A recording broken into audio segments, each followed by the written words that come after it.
Mr. YangGang2020.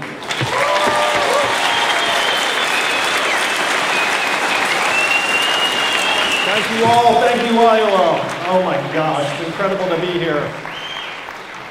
I want you to reflect a little bit on what brought you here tonight, because I was thinking about what brought me here tonight. And the Democratic Party of the United States of America is the greatest hope and force for progress in our country today. And you all are going to determine its future. It is not an exaggeration at all to say that the future of the country rests in your hands. And thank you all for the incredible work that you do, leading us every day and fighting the fight. I know it's been hard this last couple of years, but help is on the way. Now, I'm not from here, as you may have gathered. My parents immigrated to this country in the 1960s. They met at graduate school. I was born in a town called Schenectady, New York. My father worked for GE and then IBM. My father's a physicist, my mother's an artist, my brother's a psychology professor, and I became an entrepreneur and CEO. I built an education company that was sold to a public company in 2009, and I looked at the nation's problems at that point. I'd made a little money, and so I thought to myself, well, what are the biggest problems that I see? And the biggest problems that I saw were that so much money and energy and talent was heading to the coasts and not to places like Iowa, including people who are from places like Iowa. Many times they thought they had to leave for better opportunities. And so that was the problem that I saw, and I said, we can do something about that. So I donated $120,000 of my own money, started calling rich friends, and said, do you love America? And then the savvy among them said, what does it mean if I say yes to that question? And then I said at least $10,000. And then enough of them said, I love America, where we launched with a budget of about $250,000. Today our budget's about 25 times larger. Thousands of young people have joined or have applied to Venture for America, and hundreds have headed to cities around the country to help create businesses and help businesses grow. So that's what I've been up to for the last 7 years. I'm an entrepreneur and a problem solver who likes math. And I say that because people have told me that the opposite of Donald Trump is an Asian man who likes math.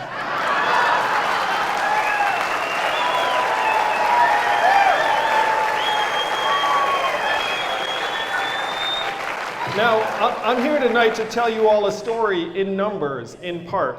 And I'm going to answer a question that you have been grappling with for the last 2 years. And it may be perhaps the most important question of our time.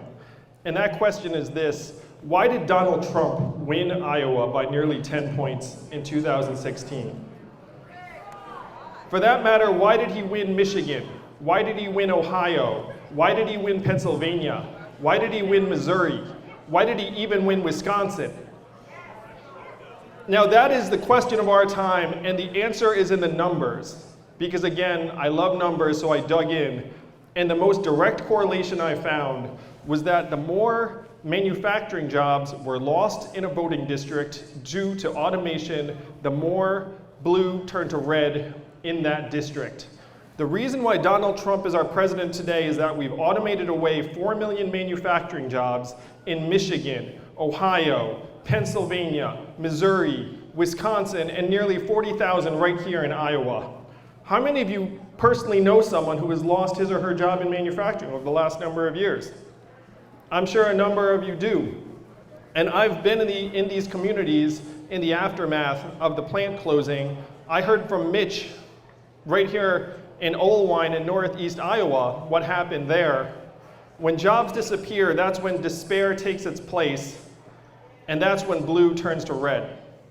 So I have some bad news. I was just in Silicon Valley last month, and this is going to get worse before it gets better.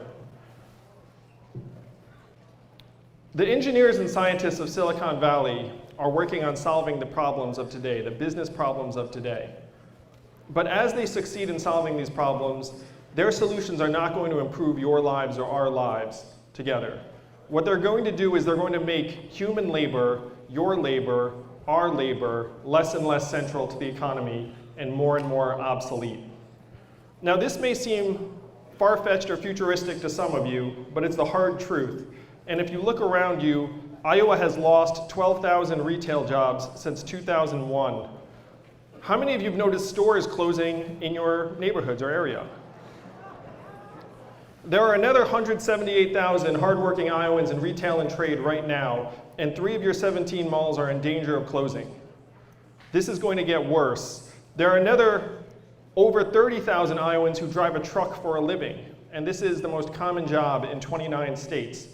My friends in Silicon Valley, and I am friends with some of them, please don't hold against me, but my friends in Silicon Valley are working on trucks that can drive themselves. They say that they're 98% of the way there, and these trucks will start hitting the highways in 5 to 10 years. So the question is, what's going to happen to the drivers at that point? There are thousands of call center workers in Iowa. How many of you saw that Google recently demonstrated software that can do the job of a call center worker? Someone's nodding here. How many of you saw that? Well, you can Google it, and it's there. But these changes are real. Artificial intelligence is real. Autonomous vehicles are real. This is the greatest economic and technological transition in the history of mankind. Donald Trump is the manifestation of this transition. And our government has been decades behind in being honest about it and addressing it. Now, before deciding to run for president, I decided to try and talk to various political leaders about the fact that this is the core set of issues. And what do you think their responses to me were? Go ahead and shout them out. This will be fun. Sorry, go ahead. Wah wah. It sounds like you were in the room. So the solutions I heard were these. 1, we cannot talk about that. 2, we should study that further. And 3, we must educate and retrain Americans for the jobs of the future. Now that third one sounds great. I'm a Democrat, I love education, I love retraining. But again, I looked at the numbers, and we know what happens in the aftermath of losing these manufacturing jobs, that only less than 10% of manufacturing workers qualified for federally funded retraining programs, and if they did participate, the success rate was less than 20%. We know that almost half of manufacturing workers that lost their jobs left the workforce and did not work again, and that nearly a quarter of manufacturing jobs that lost their jobs left the workforce and never worked again. So those are the numbers. That is the story the numbers are telling us, and this is the challenge of our era. Now, the question is, what are we going to do about it if the problem is this big? And the answer is, as John alluded to, we must fundamentally shift the way we perceive work and value in our society. And I have a 3-part plan to make this happen and solve for the greatest issue that threatens our way of life today. Now, the first is the freedom dividend, where every American adult would receive $1,000 free and clear, no questions asked, every month to pay your bills, invest in your families, start new businesses, and do what you want to do because you know how best you would use that money.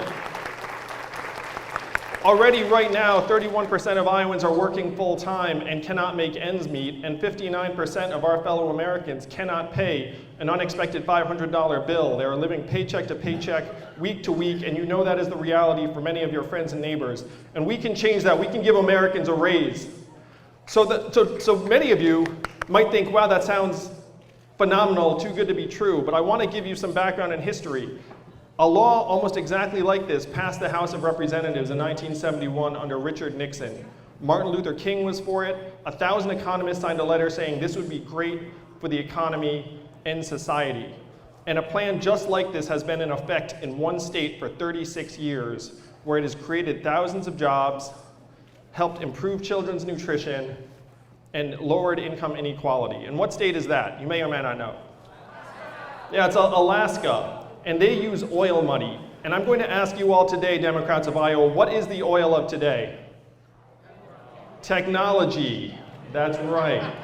That is the oil of today.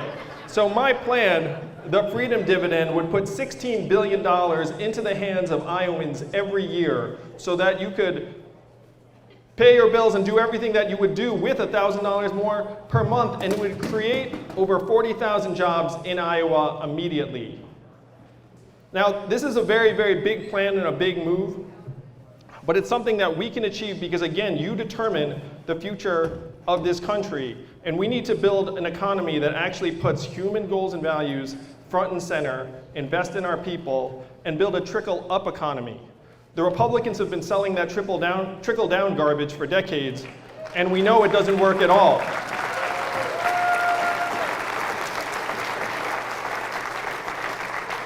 They even know it doesn't work. They know it's nonsense. So we're going to build a trickle-up economy from our people up, our families up, and our communities up, and that's the first big move I'll make as president. The second is that we need to get healthcare costs off the backs of American families and businesses.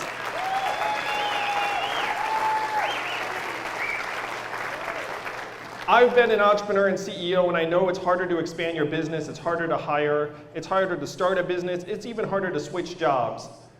We spend twice as much as other industrialized countries on our healthcare than other countries because our system rewards activity and not healthfulness. And as president, I will move us towards Medicare for all and get the incentives right.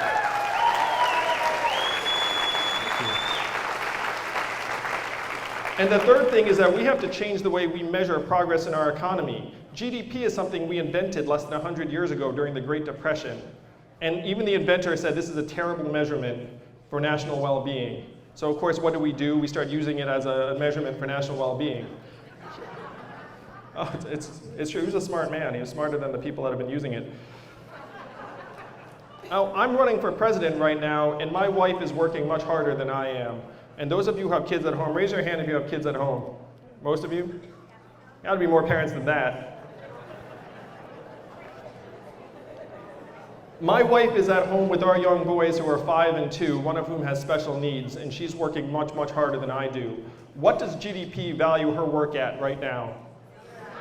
0. And we all know that's nonsense. We know that she's contributing much more value than the average hedge fund investor or Silicon Valley programmer. We need to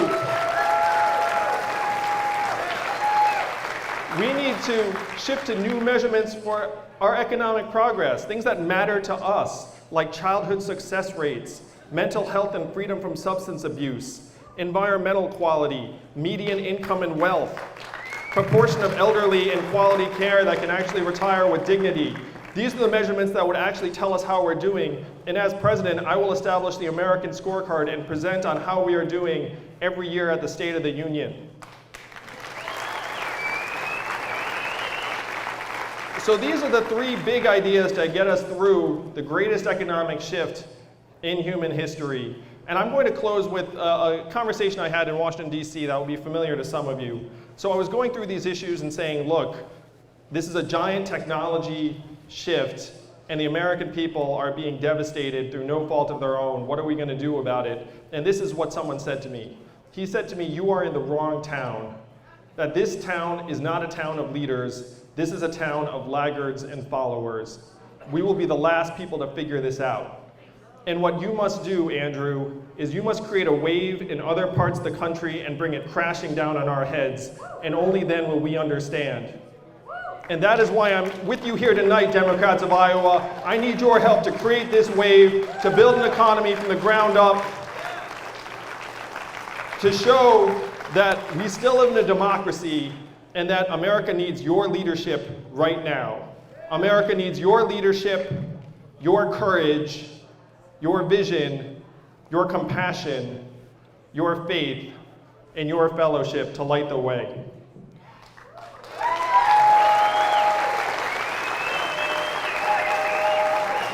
Now, I've got to say that I've been looking forward to this occasion for a long time because I know the power you have in your hands, even though you don't always feel it day to day, because you are fighting the fight. But I'm going to tell you that you are some of the most powerful people in this country, and that we are all going to come to you and ask you for your support, and that's what I'm doing here tonight.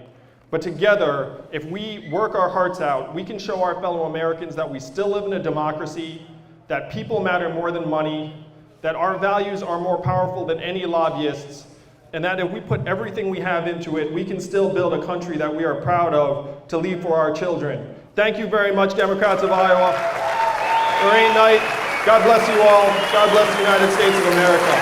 Thank you all. Are all y'all paying attention?